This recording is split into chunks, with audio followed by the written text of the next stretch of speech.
ओम नमो भगवते वासुदेवाय। ओम नमो भगवते वासुदेवाय।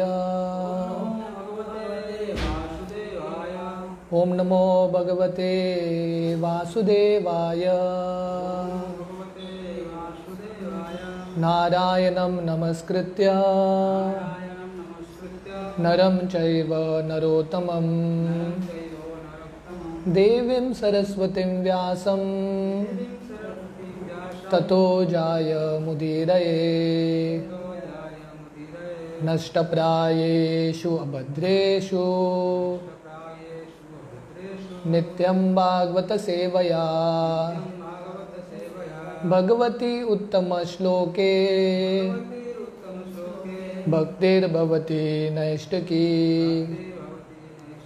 कृष्णाय वासुदेवाय देवकी नंदनाय च नंदगोपकुमाराय गोविंदाय नमो नमः। नमो पंकजनाभाय नमो पंकजमालिने नमो पंकजनेत्राय नमस्ते पंकजांग्रये। हरे कृष्णा। तो आज बहुत शुभ दिन है, आज अक्षय तृतीया है। तो आज हम अक्षय तृतीया के महत्व के बारे में और जो अलग अलग लीलाएं घटती है आज के दिन, उसके बारे में हम चर्चा करेंगे। जनरली हर एक दिन में कुछ मुहूर्त होते हैं जो शुभ माने जाते हैं, जहाँ पे लोग शादी करते हैं या गृह का प्रवेश करते हैं। पर ये आज का दिन इतना स्पेशल है अक्षय तृतीया का कि दिन भर मुहूर्त अच्छा है, मुहूर्त देखने की ज़रूरत ही नहीं है आज के दिन। तो इसलिए बहुत सारे लोग आज के दिन शादी करते हैं या गृह प्रवेश होता है, बहुत सारा शुभ कार्य होता है, कुछ नया प्रोजेक्ट शुरू करना है आज के दिन होता है, क्योंकि the entire day is considered to be auspicious. Akshay, Akshay का मतलब है, क्षय का मतलब है जिसका अंत होता है, जो घटता है। अक्षय का मतलब है जिसका अंत नहीं होता और जिसका वर्धन होता रहता है। इसलिए लोग अलग अलग चीज़ करते हैं आज के दिन ताकि वो चीज़ न घटे। प्रोजेक्ट शुरू करते हैं, बिजनेस शुरू करते हैं, क्योंकि सबका इच्छा रहता है कि हर एक चीज़ में अक्षय रहे, कुछ भी चीज़ खत्म नहीं होना चाहिए। तो भक्तों के लिए खासकर हमारा ये प्रार्थना होना चाहिए, हमारा जो भक्ति है, हमारा जो नाम जप है, वो अक्षय रहे, ऐसा निरंतर कीर्तनीय सदा हरि सततम कीर्तयन्तो माम। ऐसा भागवतों में वर्णन आता है, अहेतुकी अप्रतीयता ययात्मा सुप्रसिद्धति, बिना रुकावट का भक्ति। तो भक्तों के लिए कौन सा भी दिन है, हम भौतिक रूप से इच्छा नहीं रखते हैं। बहुत सारे लोग आज के दिन धन सोना खरीदते हैं, उसका बहुत महत्व है, सोना खरीदते हैं, बहुत कुछ करते हैं। पर भक्तों के लिए, भक्तों का ये विश्वास है, हमारा जो धन है सब कुछ भगवान का भक्ति ही है। धन मोर नित्यानंद पति मोर गौरचंद्र। तो हमारा जो धन है, भक्ति है, भगवान का हरिनाम है। इसलिए हर एक दिन में हम फोकस करते हैं कैसे वो दिन के महत्व को हमारे भक्ति को प्रोत्साहन देने में उपयोग करें। जैसे श्रील प्रभुपाद कुंभ मेला गए थे। जनरली लोग कुंभ मेला क्यों जाते हैं? क्योंकि कुंभ मेला में एक समय होता है जहाँ पे माना जाता है कि अमृत प्रकट होता है, जो कॉन्फ्लुएंस है, मिलन है नदियों का, वहाँ पे अमृत प्रकट होता है। तो अमृत पाने के लिए या अमरत्व पाने के लिए लोग जाते हैं कुंभ मेला में, करोड़ों लोग जाते हैं। श्रील प्रभुपाद भी गए वहाँ पे अपने भक्तों के साथ। पर प्रभुपाद बोले हम यहाँ पे स्नान करने के लिए नहीं आए, अमर जीवन पाने के लिए नहीं आए, हम यहाँ पे प्रचार करने के लिए आए हैं और हरिनाम बांटने के लिए आए हैं। क्योंकि हमको ये विश्वास है कि भगवान का हरिनाम ही सही अमृत है, वो छोड़ के और कौन सा अमृत हमको अमर करेगा, है कि नहीं। देवी देवता वो समुद्र मंथन लीला में अमृत पाते हैं, पर अमृत पा के थोड़ा ज्यादा आयु पाते हैं, पर परमानेंट जीवन नहीं है, शाश्वत जीवन नहीं है। जैसे आजकल लोग वैक्सीन ले रहे हैं कोविड का, है कि नहीं। कोविड वैक्सीन लेंगे, गारंटी थोड़ा बहुत देगा पर परमानेंट गारंटी नहीं है। ऐसा कुछ वैक्सीन नहीं है कि लेके मृत्यु नहीं आएगा, वो नहीं होगा। वो एक ही चीज है, कृष्ण रसायनम पिब। इसलिए कुलशेखर महाराज बोलते हैं, इदम शरीरम परिणाम पेशलम पतत्य अवश्यम शतसंधि जर्जरम किमौषधम पृच्छसि मूढ़ दुर्मते निरामयम कृष्ण रसायनम पिब। तो कुलशेखर महाराज बोलते हैं, अरे जो मूर्ख लोग हैं अलग अलग औषधि के पीछे क्यों लगे हैं? हमारा सबसे महत्वपूर्ण औषधि है कृष्ण रसायन। तो इसलिए आज अक्षय तृतीया के दिन भी हम प्रार्थना कर सकते हैं भगवान से कि हमारा जो भक्ति है, खासकर जो नाम जप है, निरंतर और ज़्यादा से ज़्यादा हम कर सके, उसका वर्धन हो और उसका घटन न हो। तो आज का बहुत सारे लीलाएं होती है, बहुत सारा महत्वपूर्ण घटना है आज के दिन घटता है। तो पहला चीज, फर्स्ट पॉइंट, आज के दिन ऐसा माना जाता है कि परशुराम जी का जन्म होता है। परशुराम जी का बर्थडे है आज के दिन। तो शास्त्रों में 3 राम आते हैं, दशरथ नंदन राम भगवान रामचंद्र, बलराम कृष्ण के भाई वो भी राम हैं, और परशुराम। तो परशुराम भी भगवान के अवतार है। इनको शक्तावेश अवतार माना जाता है। क्यों आते हैं? जो दुष्ट है उनका दमन करने के लिए, दुष्ट दमन, जो असुर लोग हैं उनको दमन करने के लिए परशुराम आते हैं। इसलिए जयदेव गोस्वामी उनके दशावतार स्तोत्र में गाते हैं, क्षत्रिय रुधिर मये जगत अपगत पापम स्नपय पयसी शमित भवतापम केशव धृता भृगुपति रूप जय जगदीश हरे। तो परशुराम आते हैं, उनका एक ही कार्य है, क्षत्रियों का दमन। तो वर्णन आता है कि परशुराम, उनके पास परशु है, परशु मतलब एक्स, जो कुल्हाड़ी होता है ना, उनके पास वो कुल्हाड़ी है। तो कुल्हाड़ी चला चला के 21 बार धरती का परिक्रमा करते हैं। और क्या करते हैं? सब जितने भी क्षत्रिय हैं सबको मार देते हैं। क्यों? क्योंकि वर्णन आता है कि परशुराम के माता पिता है। परशुराम के माँ का नाम है रेणुका और उनके पिता का नाम है जामदग्नि। तो महान ऋषि हैं जामदग्नि। पर जामदग्नि के पास एक सुरभि गाय था, जो वहाँ का एक राजा था जिसका नाम है कार्तिवीर्य अर्जुन। तो वो ये सुरभि गाय चाहता था। तो जामदग्नि बोले, नहीं, मेरा ये एक ही संपदा है और ये सुरभि गाय मुझे मेरे यज्ञ के लिए मदद करती है, मैं नहीं दूंगा। तो कार्तिवीर्य अर्जुन के जो बच्चे हैं आके जामदग्नि को मार देते हैं और गाय खींच के लेके जाते हैं। तो परशुराम जी को इतना गुस्सा आता है, वो जाते हैं कार्तिवीर्य अर्जुन के सब बच्चों को और कार्तिवीर्य अर्जुन को भी मार देते हैं। और कार्तिवीर्य अर्जुन कितना शक्तिशाली था उसका वर्णन है कि उसके हजारों हाथ थे।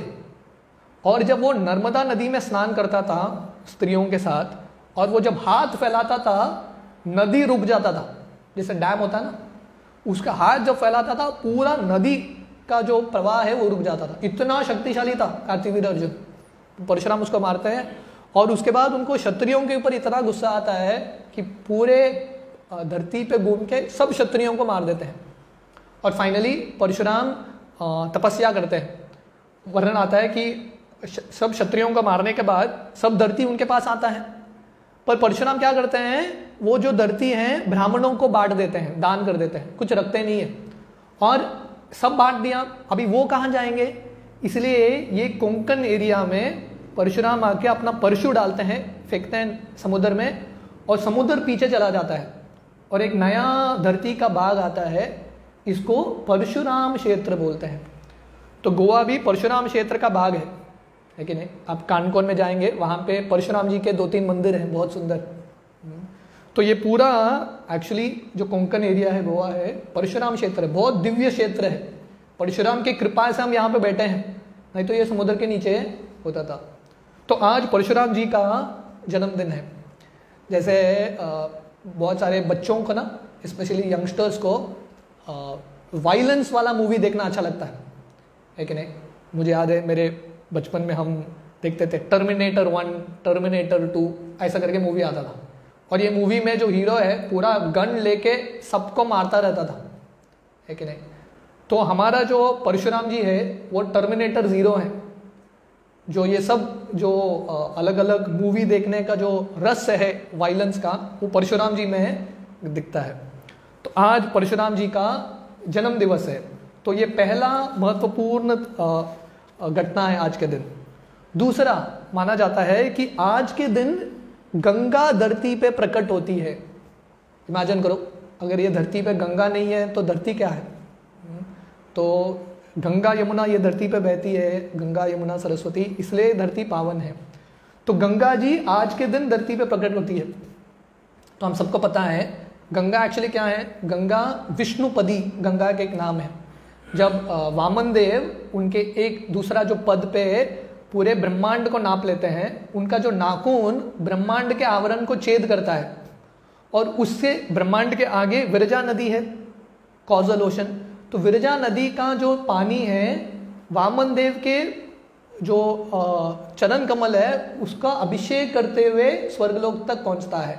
ये पानी को गंगा बोलते हैं। तो स्वर्गलोक में गंगा को मंदाकिनी गंगा बोलते हैं। तो अभी धरती में गंगा आया नहीं था, तो इसलिए भगीरथ मुनि, भगीरथ जो राजा है, वो जाके गंगा को बुलाने का प्रयास करते हैं, क्योंकि उनके पूर्वज को उद्धार करने का था।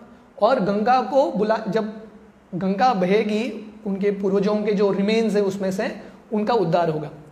तो भगीरथ मुनि बहुत तपस्या करते हैं। इमेजिन करो, कुछ भी महान चीज करने के लिए तपस्या करना पड़ता है कि नहीं? तो बहुत तपस्या करते हैं, और गंगा जी बोलती है ठीक है मैं आऊंगी, मैं तैयार हूं, पर मैं इतने स्पीड से आऊंगी, स्वर्गलोक से मैं गिरूंगी, अगर कौन मुझे धारण करेगा? क्योंकि कोई धारण नहीं करेगा तो सीधा धरती को छेद करके मैं पाताल लोक में चली जाऊंगी, क्योंकि मेरा वेग इतना है। तो भगीरथ अभी गंगा को तो तैयार किया, फिर से समस्या आ गया। तो महान चीज करने के लिए महान प्रॉब्लम्स भी आता है।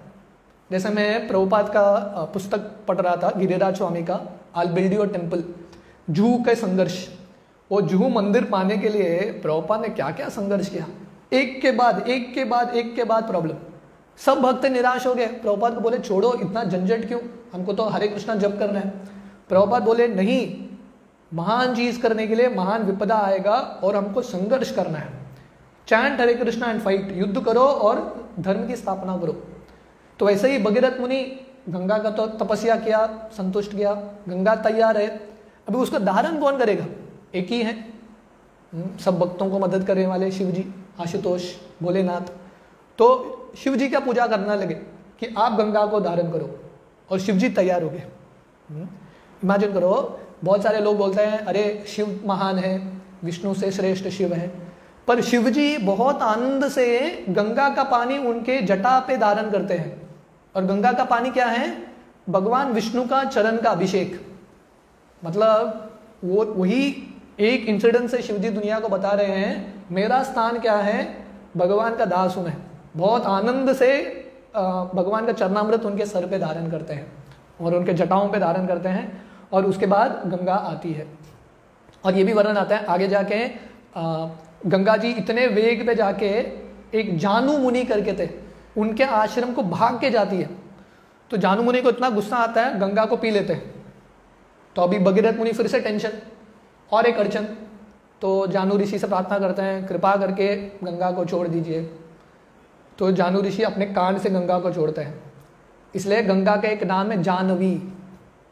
और क्योंकि भगीरथ मुनि लेके आते हैं इसलिए उनका नाम है भागीरथी। तो ऐसा गंगा का भी प्राकट्य दिवस आज के दिन, वेरी वेरी ऑस्पिशियस डे। तीसरा महत्वपूर्ण घटना वर्णन आता है कि आज के दिन त्रेता युग शुरू होता है। इमेजिन करो, हमारे शास्त्र इतने पक्के हैं कि हर एक इंसिडेंट का दिन भी फिक्स्ड है कि नहीं? परशुराम जी का जन्म कब हुआ था उसका भी वर्णन है हमको, कौन से दिन परशुराम जी का जन्म हुआ, कौन से दिन गंगा का प्राकट्य हुआ, कौन से दिन त्रेता युग का शुरुआत हुआ।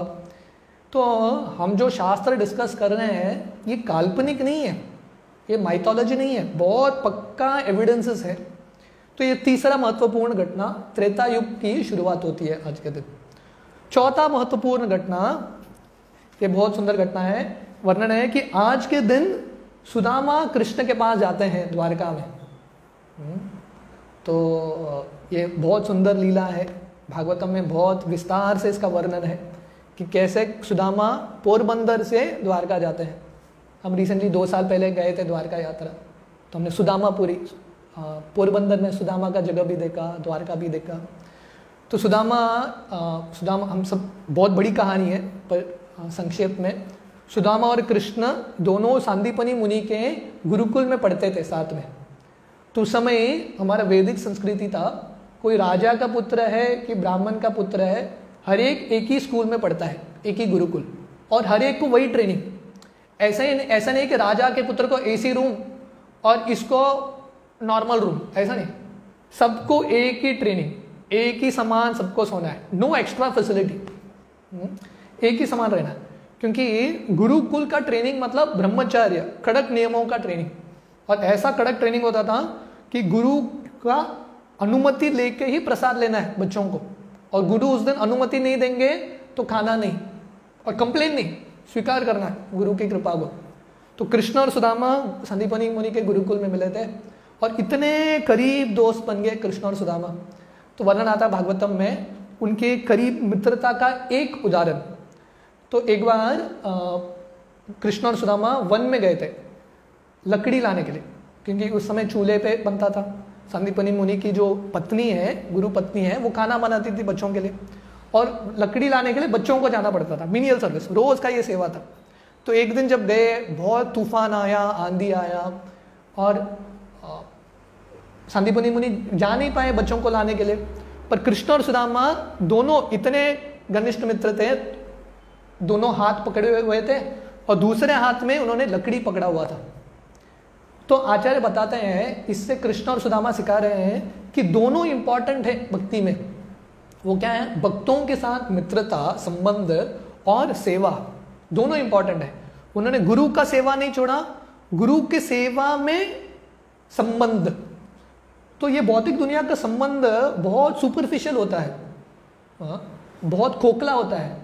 सही संबंध होता है जब दो व्यक्ति साथ में आते हैं कृष्ण और गुरु का सेवा करने के लिए। वो जो संबंध है जन्म जन्मांतर टूटता नहीं है, बढ़ता रहता है। तो कृष्ण सुदामा इस तरह से बहुत घनिष्ठ दोस्त बन गए, और सांदीपनी मुनि इतना प्रसन्न होते हैं कृष्ण सुदामा से, वो आशीर्वाद दोनों को देते हैं कि क्योंकि आप लोगों ने एक दूसरे का संग नहीं छोड़ा और गुरु का भी सेवा नहीं छोड़ा, मैं आपको आशीर्वाद देता हूं कि आप लोगों ने जो पढ़ा गुरुकुल में जिंदगी भर याद रखोगे, है कि नहीं? क्योंकि उन्होंने गुरु को प्रसन्न किया और एक दूसरे को भी नहीं छोड़ा। इसलिए गौरांग प्रभु बोलते हैं इस्कॉन में दो चीज है, मिशन और मिशनरीज।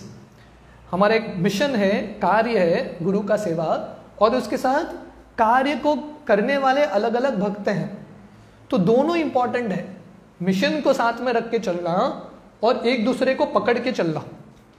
जैसे आप आर्मी का हिस्ट्री पढ़ेंगे ना, आर्मी जो सोल्जर्स झगड़ा करने को जाते हैं, कभी भी एक सोल्जर अकेला नहीं जाता, पैर में भेजते हैं, दो लोगों को साथ में भेजते हैं, क्योंकि इससे दोनों को कॉन्फिडेंस मिलता है और दोनों एक दूसरे की मदद करते हैं। मिशन कर रहे हैं, अब देश का कार्य कर रहे हैं, उसके साथ साथ संबंध भी है दो लोगों का। वैसे ही भगवान का गुरु का सेवा करते हुए संबंध। आगे जाके वर्णन है कि कृष्ण और सुदामा बिछड़ जाते हैं, जनरली होता है ना, स्कूल के दिनों के बाद दोस्त बिछड़ जाते हैं। तो कृष्ण गए जाते हैं, द्वारकाधीश बन जाते हैं, एक 16,108 पत्नियां, महल, बहुत बड़े पर्सनालिटी। और सुदामा वही नम्र, वेरी पुअर ब्राह्मणा, धन भी नहीं था उनके पास, फिर भी हृदय में दूरी है, व्हाट्सएप नहीं, इंटरनेट नहीं, कनेक्शन नहीं, है कि नहीं? तो आजकल का दुनिया है, कनेक्शन है, तुरंत व्हाट्सएप मैसेज भेज सकते हैं, पर प्रश्न है कि दिल का कनेक्शन है क्या? ऐसा मैसेज भेज के कनेक्शन नहीं होता, कनेक्शन दिल का होना चाहिए। तो यहाँ पे कृष्ण सुदामा दूर है, एक मैसेज भी नहीं एक दूसरे को, फिर भी हृदय में एक दूसरे के प्रति बहुत प्रेम है, एक दिन भी एक दूसरे को भूले नहीं। तो बहुत साल बाद सुदामा की जो पत्नी है वो सुदामा को बोलती है हमारे घर में कुछ खाना ही नहीं है, देखो बच्चे इतने भूखे हैं, और मैंने सुना है कि कृष्ण आपके दोस्त हैं और कृष्ण भी द्वारकाधीश हैं, कुछ तो मांग के आओ उनसे। तो सुदामा तैयार ही नहीं है, वो बोलते हैं कि कैसे जाओ मैं कृष्ण के पास, मैं दोस्ती कुछ पाने के लिए नहीं करता, कृष्ण मेरे दोस्त हैं, मैं उनसे कुछ मांग नहीं सकता, दोस्ती खराब हो जाएगा। फिर भी सुदामा की पत्नी बोलती है नहीं नहीं आप जाके तो आओ, जाके तो आओ। तो सुदामा बोलता है ठीक है, एटलीस्ट कृष्ण को दर्शन करने का अवसर मिलेगा। तो सुदामा निकलता है यात्रा के लिए, चल के। उस समय का यात्रा मतलब चल के यात्रा। तो इतना प्रसन्नता से जाते हैं, कुछ मांगने के लिए नहीं जाते। प्रसन्नता कृष्ण से कुछ मांगेगे करके प्रसन्नता नहीं है। जनरली लोग यात्रा जाते हैं, तिरुपति बालाजी का दर्शन, चाहते हैं कि अरे मैं भगवान के पास जाके कुछ मांगूंगा, पर सुदामा मांगने के लिए नहीं जाते। भगवान का दर्शन मिला तो बहुत है। और लेके जाते हैं पोहा, हालांकि इतने गरीब हैं फिर भी कैसे तो पोहा लेके जाते हैं। तो ये हमारे शास्त्र है, जब भी भगवान के पास जाओ खाली हाथ मत जाओ। पत्रम पुष्पम फलम तोयम यो मे भक्त्या प्रयच्छति तदहम भक्ति उपरतम इष्णामि प्रयतात्मना। इसलिए भगवान बोलते हैं अरे कुछ नहीं है तो एक पत्ता, एक फूल, एक फल, कुछ भी नहीं है तो थोड़ा पानी, पर खाली हाथ मत जाओ भगवान के पास, देने के लिए कुछ जाओ प्रेम से। तो सुदामा जाते हैं द्वारका में, और सुदामा सोच रहे हैं कि कृष्ण मुझे मिलेंगे कि नहीं, कृष्ण मुझे पहचानेंगे कि नहीं, है कि नहीं। पर जब कृष्ण देखते हैं कि सुदामा आए हैं, कृष्ण भाग के आते हैं गेट पे और सुदामा का स्वागत करके लेके जाते हैं। और सुदामा सोच रहे हैं कृष्ण ने मिस्टेक तो नहीं किया, शायद वो सोच रहे हैं कि मैं और कोई हूँ, शायद वो भूल गए मैं कौन हूँ। उस समय कृष्ण ये कहानी याद दिलाते हैं गुरुकुल का। तो सुदामा को समझ में आता है कि कृष्ण पहचान गए। और कृष्ण अभी द्वारकाधीश हैं, इतने ऐश्वर्य में है।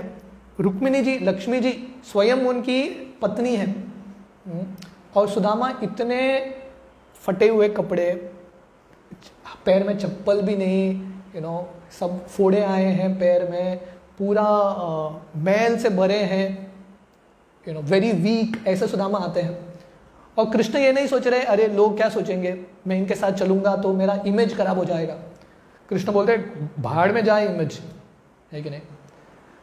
तो इसलिए जब कृष्ण अर्जुन का सारथी बनते हैं तो कृष्ण अपनी इमेज के बारे में नहीं सोचते, अरे लोग क्या सोचेंगे, मेरा इमेज घटेगा, कृष्ण नहीं सोचते। इसलिए कृष्ण का एक नाम है अच्युत।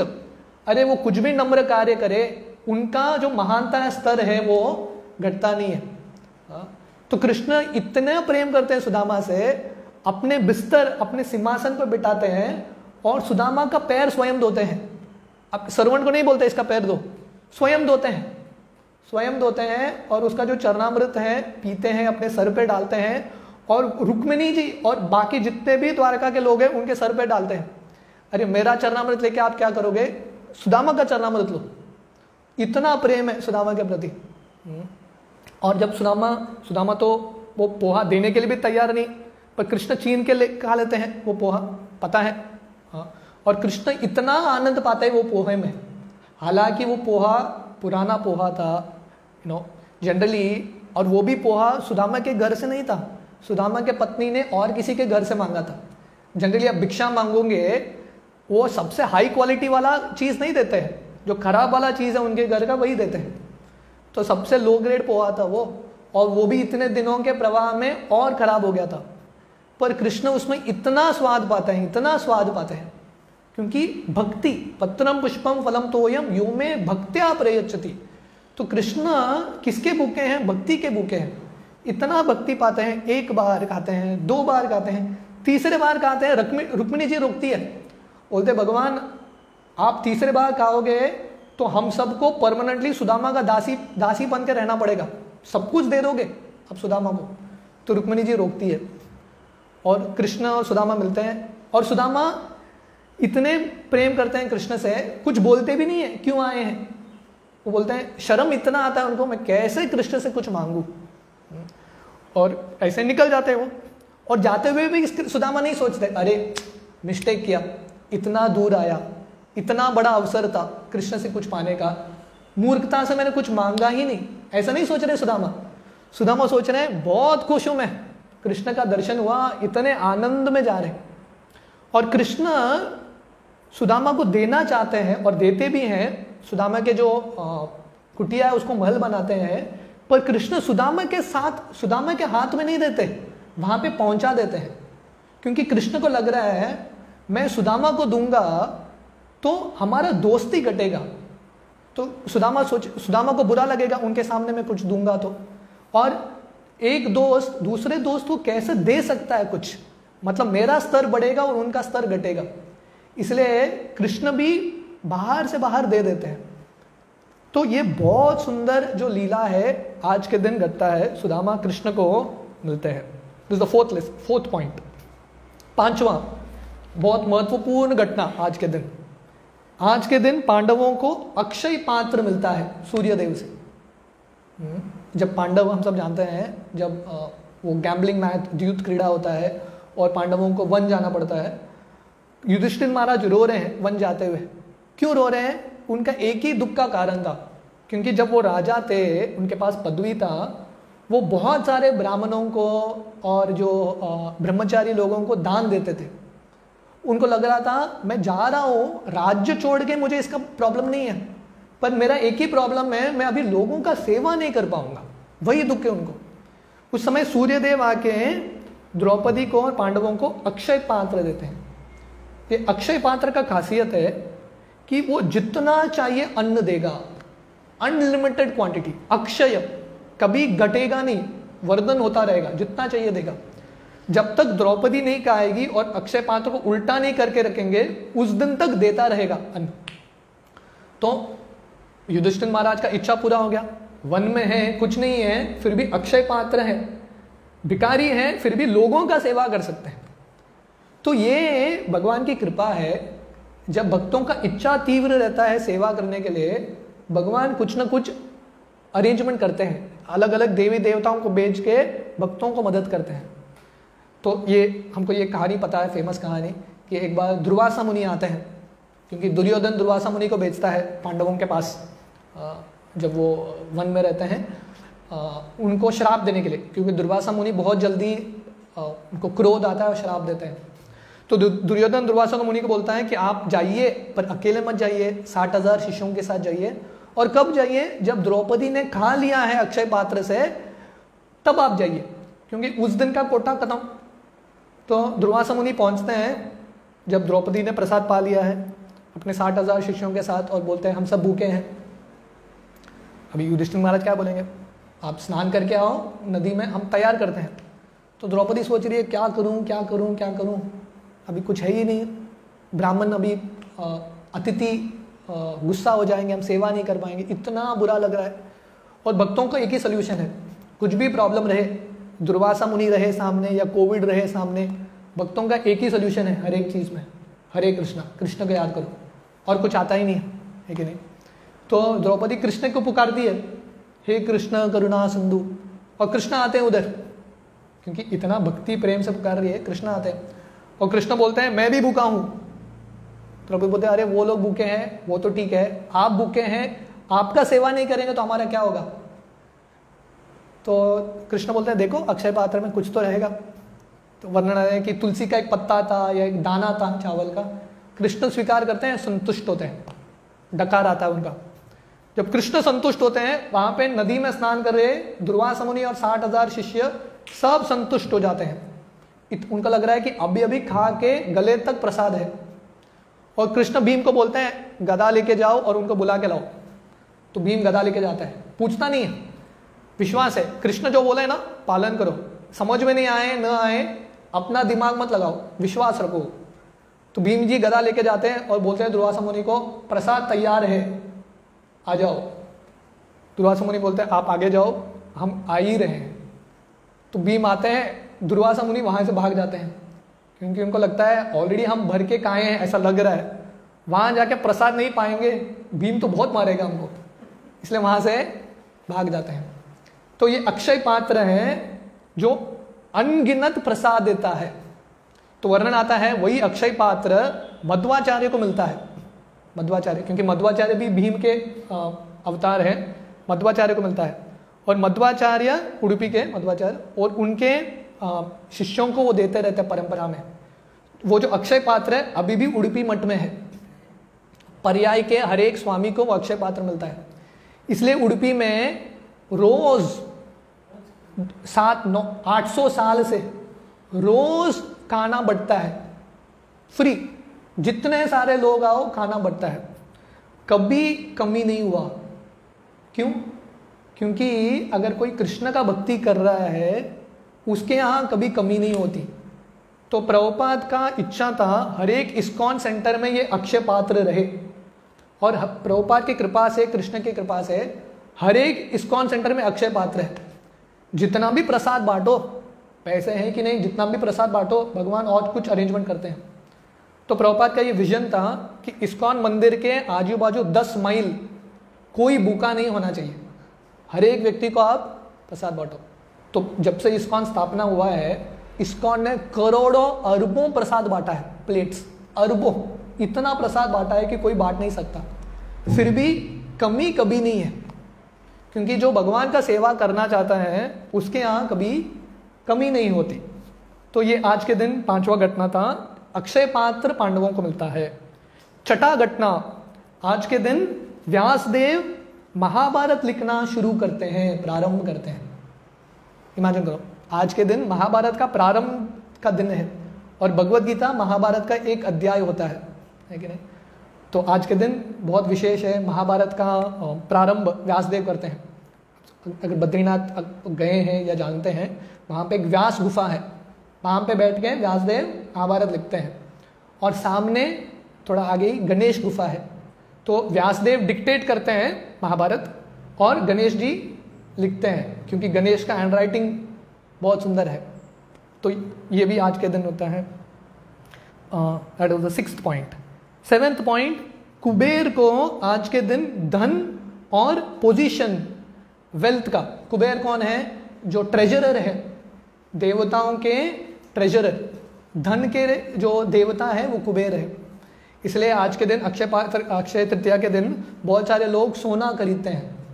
तो कुबेर को आज के दिन धन और वो पोजीशन आज के दिन उनको मिलता है।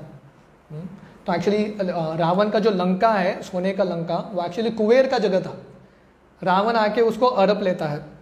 So Kuber gets his position. That is the 7th point. The 8th point, Annapurna Devi आज के दिन प्रकट होती है। अन्नपूर्णा देवी मतलब जो अन्न की देवी है, क्योंकि अक्षय पात्र से कनेक्टेड है। आज के दिन उसका प्राकट्य का, उनके प्राकट्य का दिन है। द 9th पॉइंट, ये बहुत सुंदर है। आंध्र प्रदेश में एक बहुत दिव्य स्थली है जिसका नाम है सिम्हाचलम। सिम्हाचलम बहुत सुंदर स्थली है। बहुत साल पहले मैं वहाँ पे गया था। तो सिम्हाचलम में एक विग्रह है, बहुत स्पेशल विग्रह है, जिहाद नरसिम्हा या वराह नरसिम्हा बोलते हैं इनको, क्योंकि हम जानते हैं हिरण्यकशिपु को नरसिंहदेव ने मारा था, और हिरण्यकशिपु के जो भाई है हिरण्याक्ष को, उसको वराहदेव ने मारा था। तो प्रहलाद महाराज को एक दिन इच्छा आता है कि मैं ये दोनों रूप को एक साथ देखना चाहता हूं। उनके पिता को मारा था नरसिंहदेव ने, और उनके जो काका है उनको मारा था वराहदेव। तो ये जो मूर्ति है प्रहलाद महाराज को संतुष्ट करने के लिए प्राकट होता है, स्वयंभू मूर्ति है। इसको वराह नरसिम्हा या जिहाद नरसिम्हा बोलते हैं। आधा वराहदेव, आधा नरसिंहदेव। इतना शक्तिशाली और इतना उग्र ये मूर्ति है कि वर्णन आता है कि एक बार पूरे गांव, सिंहाचलम गांव को जला दिया था। तो उस दिन से ये मूर्ति इतना उग्र है, जैसा हमारे मायापुर में उग्र नरसिम्हा है, इतना उग्र है। उसकी उग्रता को शांत करने के लिए चंदन से ढका जाता है। साल भर चंदन से ढकते हैं। तो इसलिए आप दर्शन करने के लिए जाओगे मंदिर में, आपको क्या दिखेगा? विग्रह नहीं दिखेंगे, चंदन का लिंग दिखेगा। जैसे शिवलिंग होता है, ऐसा चंदन, इतना मोटा चंदन का लिंग। साल के एक ही दिन वो चंदन को निकालते हैं और विग्रह का दर्शन होता है। वो आज के दिन अक्षय तृतीया।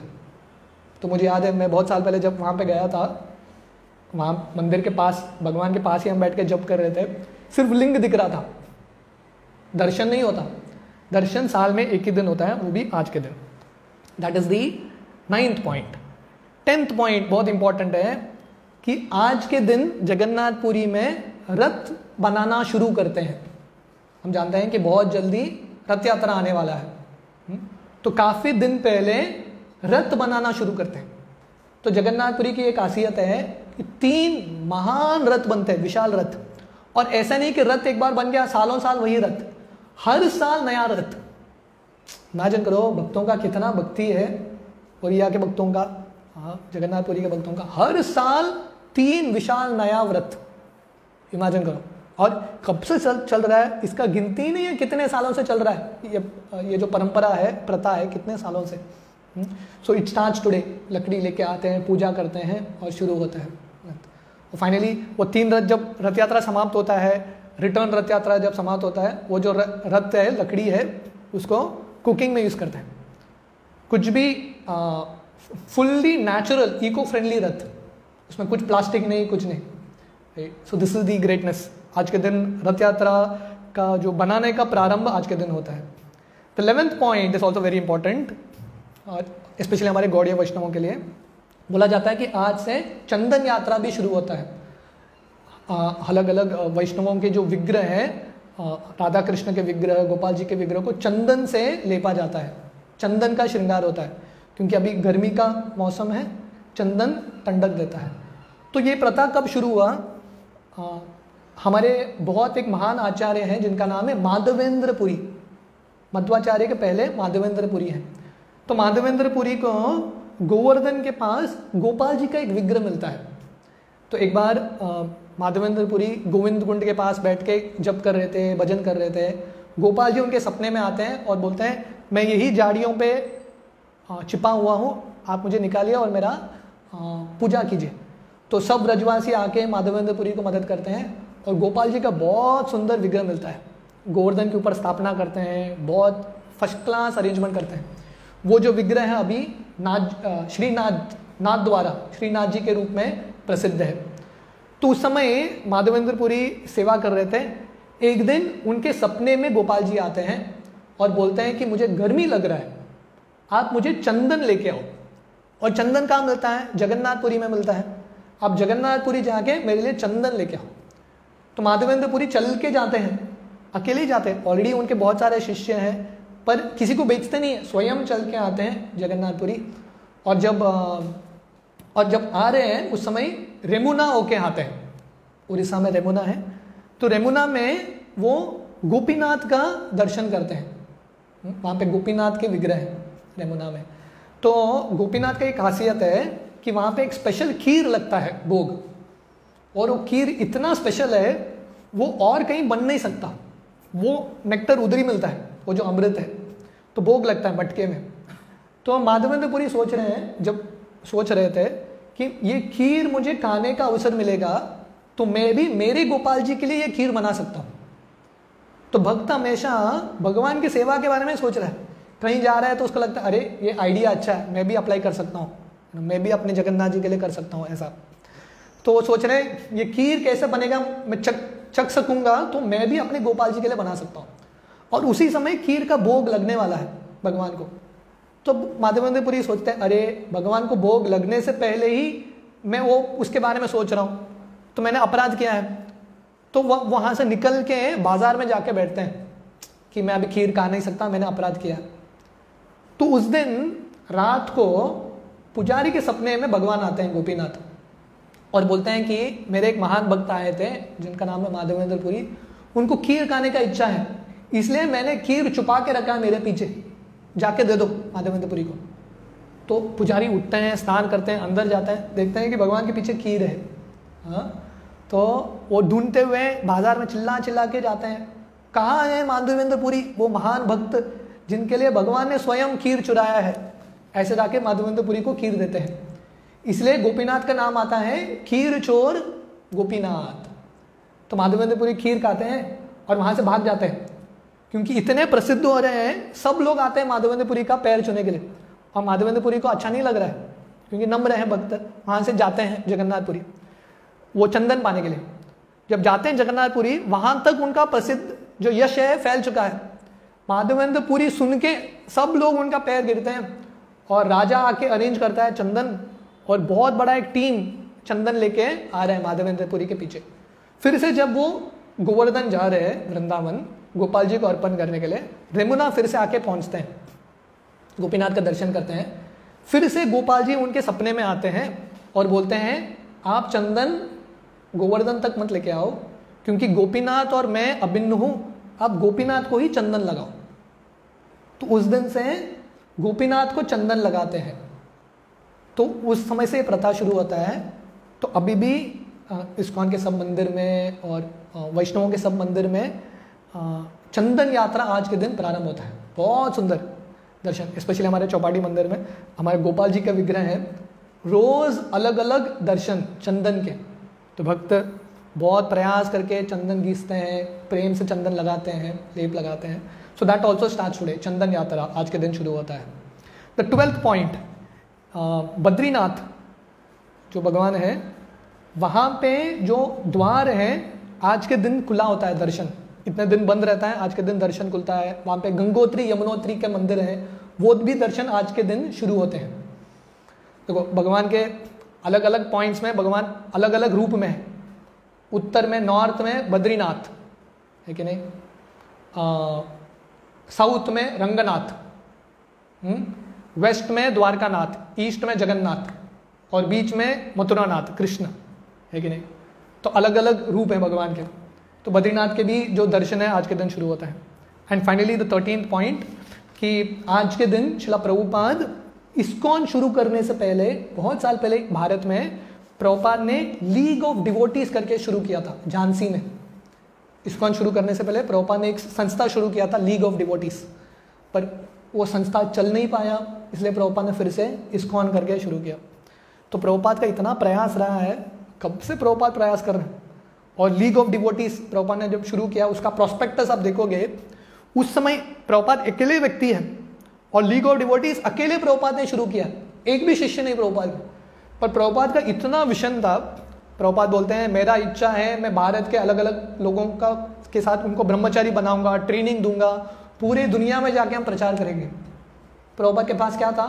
कुछ नहीं था, अकेले बूढ़े व्यक्ति। तो प्रभुपाद का विजन देखो। तो आज के दिन प्रभुपाद लीग ऑफ डिवोटीज भी शुरू करते हैं। तो जैसे मैंने बोला, आज बहुत शुभ दिन है, हम भगवान से प्रार्थना कर सकते हैं कि हमारा जो भक्ति है उसका वर्धन हो, हमारा जो नाम जप है उसका वर्धन हो, वो और अक्षय निरंतर चलता रहे। हरे कृष्ण।